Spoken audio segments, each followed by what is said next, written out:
Assalamu alaikum wa rahmatullahi wa barakatuh. Alhamdulillahi wahda, wassalatu wassalamu ala man la nabiyya ba'd.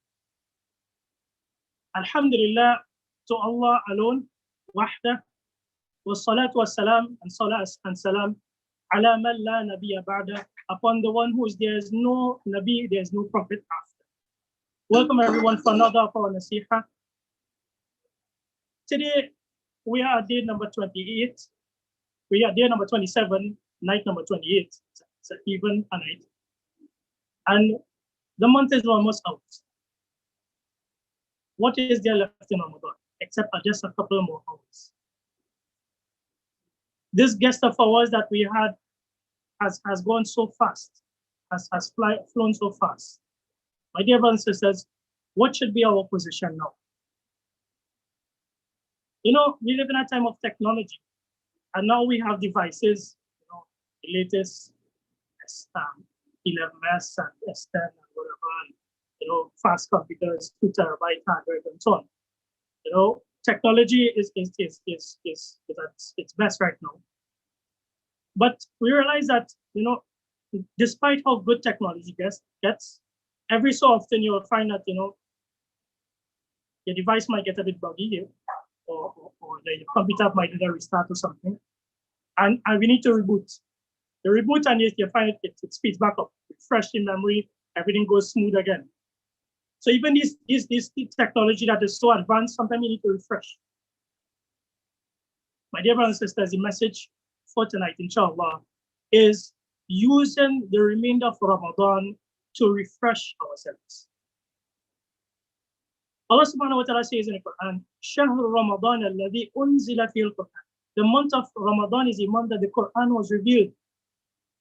My dear brothers and sisters, if we look back of when the Quran was revealed, the Prophet sallallahu alaihi wasallam, he isolated himself in a cave, seeking that refresh. He was not satisfied with what was taking place in the community, and he isolated himself and he went in a cave all by himself. And Allah subhanahu wa ta'ala revealed unto him, Iqra bismi rabbika. And that is when the Quran was revealed. When the Prophet sallallahu alaihi wasallam, he was searching.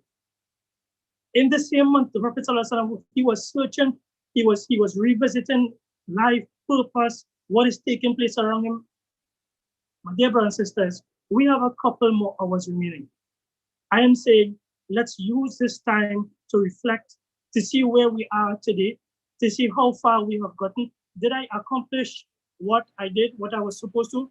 How did I measure compared to last year? Am I satisfied? How is my life outside of Ramadan? How was my life prior to when Ramadan started? Am I satisfied with it? Let us reflect. Laylatul Qadr is not over.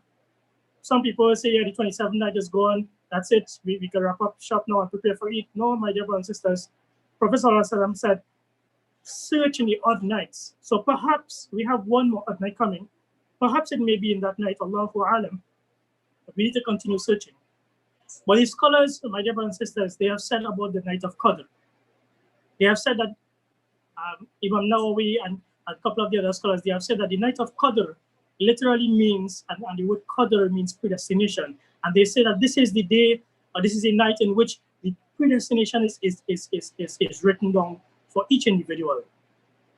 So every single one of us, myself and all of us, what is exactly that we will be getting for the next year is going to be written. Who is going to survive? Who is not going to survive? Who's going to get sick? Who's going to be wealthy? Who's going to get poor? Who's going to achieve their goals? Who is not? Who is going to have children? Who is not? All of these things are written down on the night of Qadr. My dear brothers and sisters, I am saying we still have one more night. Let us ponder upon this fact that Allah subhanahu wa ta'ala is using this particular time to write out our next year.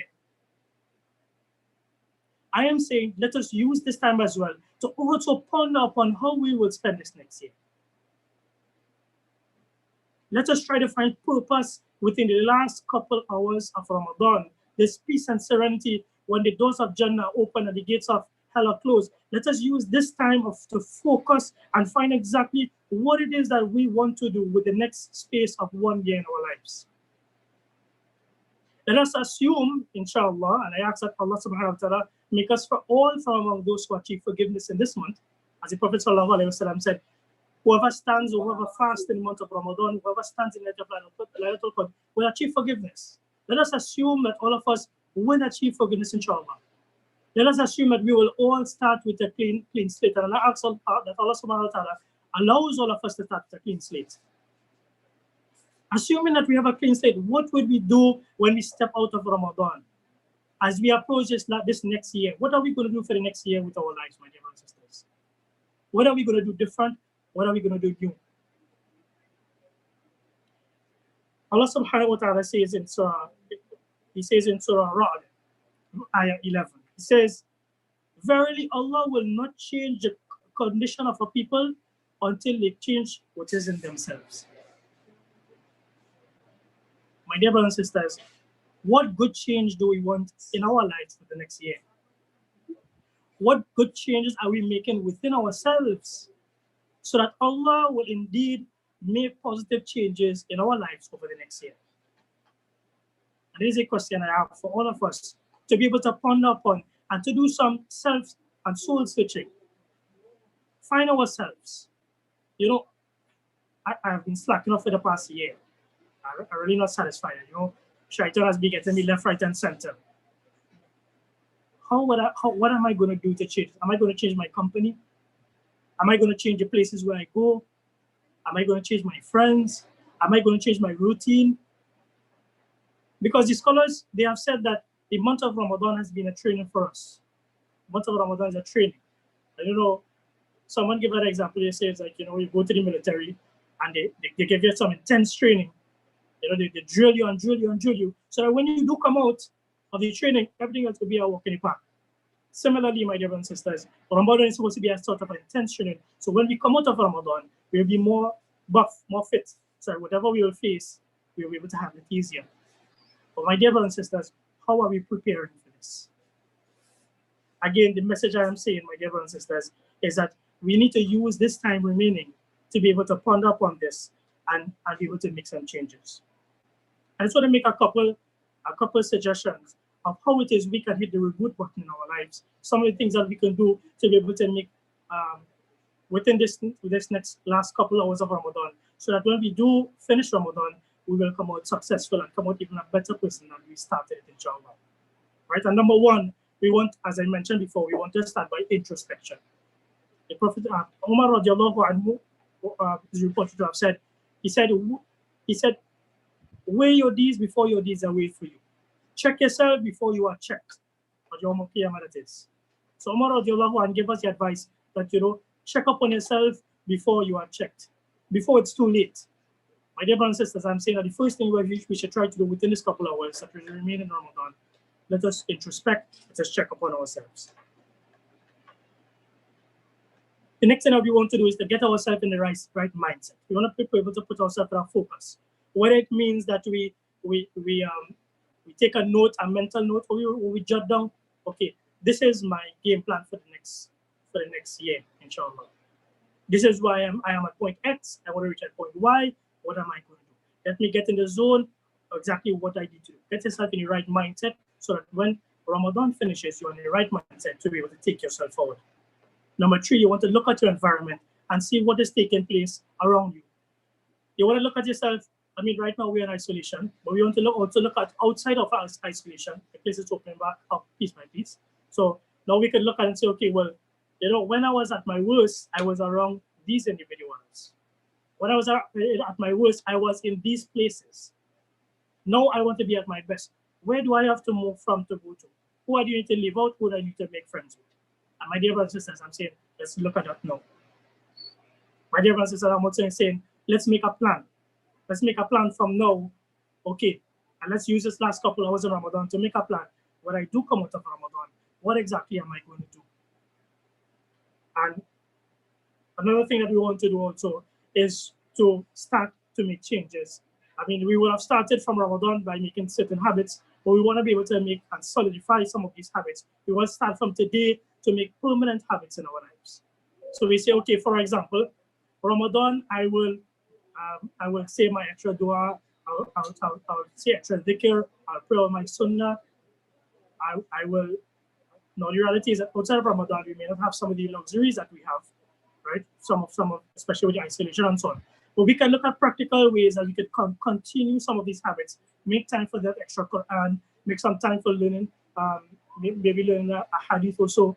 Make time from now. So to plan the time and make time for it, my dear brothers and sisters. And finally, we want to use this time at remaining because we still have a very pristine time to be able to make dua.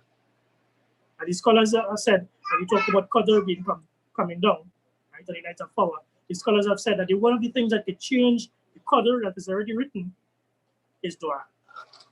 So even if it is written that, Allah forbid, one of us was to get an accident, or that someone will lose something valuable, or lose a family member or so on, by making dua and appealing to Allah sincerely, asking Allah for forgiveness, or asking for Allah for whatever we want, Allah could remove these bad things from us, and He could even give us good things. So I'm saying also, my dear brothers and sisters, finally, let us make dua, make dua, make dua. In closing, my dear brothers and sisters, just to recap, I mentioned that while we have a couple hours more remaining in Ramadan, let us use it wisely. Let us not let it waste away. Let us not, if we can hold up the Eid planning, we could do it, but on a down low. Let us still use the time remaining in Ramadan, and let us use it to be able to do a reboot.